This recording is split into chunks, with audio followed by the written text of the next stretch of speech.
They were selling out Shea Stadium. The Police were #1 on both sides of the Atlantic.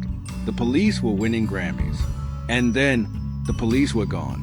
No farewell, no announcement, just silence.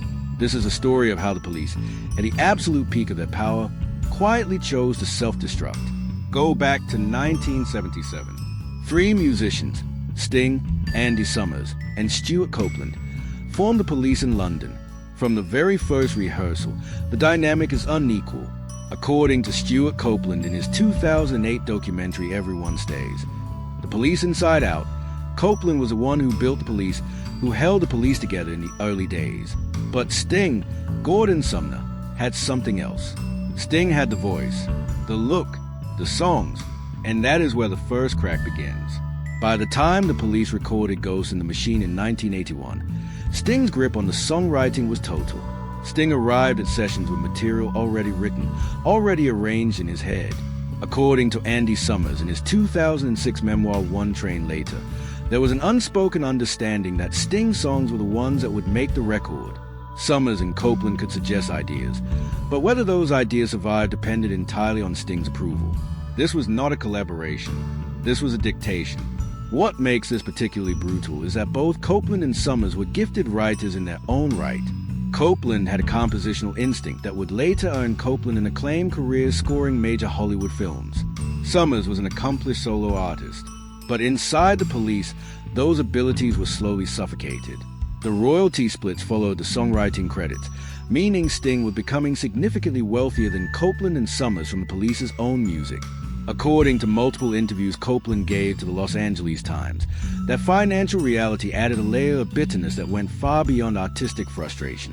Then comes 1983. The Police traveled to Air Studios in Montserrat to record what will become Synchronicity.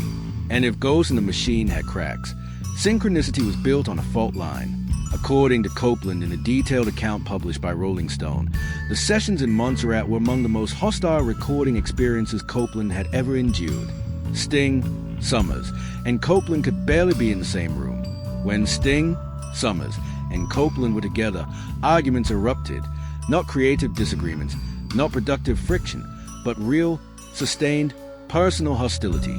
According to multiple accounts, Copeland showed up to at least one session wearing a t-shirt with the words "Fuck you" Sting printed on it. That is not hyperbole. That is a man communicating through clothing because words had stopped working. Sting and Copeland's relationship had always been combustible, 2 dominant personalities, both convinced of being right. But by 1983, it had escalated to physical confrontation. According to Copeland's own recollections, Sting and Copeland came to blows during the Synchronicity sessions. Summers, caught in the middle, described the atmosphere in One Train Later as something close to war. Sting, Summers, and Copeland began recording individual parts in complete isolation because being in the same room had become functionally impossible. And yet the album the Police produced was extraordinary. Synchronicity hit #1 in both the United States and the United Kingdom. Every Breath You Take became one of the best-selling singles in history. The follow-up world tour, running through 1983 and into 1984, was a commercial juggernaut. On November 8, 1983, the Police played Shea Stadium in New York, one of the first acts to sell out that venue since the Beatles.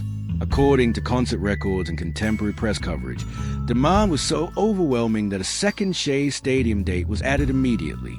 This is a detail that makes the story almost incomprehensible. The Police were not breaking up because the record stopped selling. The Police were not breaking up because audiences had moved on. The Police were breaking up at a precise moment when everything, commercially, critically, was pointing upward. But Sting, Summers, and Copeland felt it differently from the inside. According to Summers in a 2007 conversation with The Guardian, both Summers and Copeland had progressively felt reduced to supporting roles within their own band. The press had quietly stopped treating the Police as a 3-piece unit. Reviews focused on Sting. Profile focused on Sting. The public narrative had shifted, and the Police had become, in the eyes of the world, the story of one man with 2 accompanists. Copeland addressed this directly in interviews leading up to the 2007 reunion. According to a piece published by the Associated Press, Copeland described the final years of the Police as watching the band become something Copeland no longer recognized, a vehicle for Sting's ambitions rather than a genuine collective. The imbalance, Copeland said, had made it impossible for Copeland to remain. The Synchronicity World Tour ended in August 1984. No farewell concert, no press statement. Sting returned to London and almost immediately began preparing the dream of the Blue Totals, released in June 1985. The message was not spoken. The message was delivered through action. Sting was done. Copeland and Summers both pursued solo careers of varying success throughout the late 1980s and 1990s. The Police never formally announced a breakup. For over 2 decades, the Police existed in a state of unresolved suspension, not broken up, not together, just absent. In 2007, the Police announced a reunion. The world tour that followed became one of the highest-grossing concert tours ever recorded, according to Billboard, generating over $360 million in revenue. The audiences had not faded. The music had not aged. But according to Rolling Stone and The Telegraph, the tensions between Sting and Copeland in particular had never truly been resolved.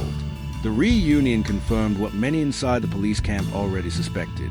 There was no second album, no continuation. The Police stopped again, quietly, as the Police always did.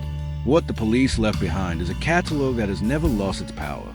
But what the Police also left behind is a lesson about ego, about creative ownership, about what happens when one person's vision expands until it consumes all the space that others once occupied. The Police could have kept going. The audiences would have come. The record would have sold. Instead, Sting, Summers, and Copeland let it end while the sound was still enormous. Some bands break up because the music runs dry. The Police broke up because Sting, Summers, and Copeland ran out of each other.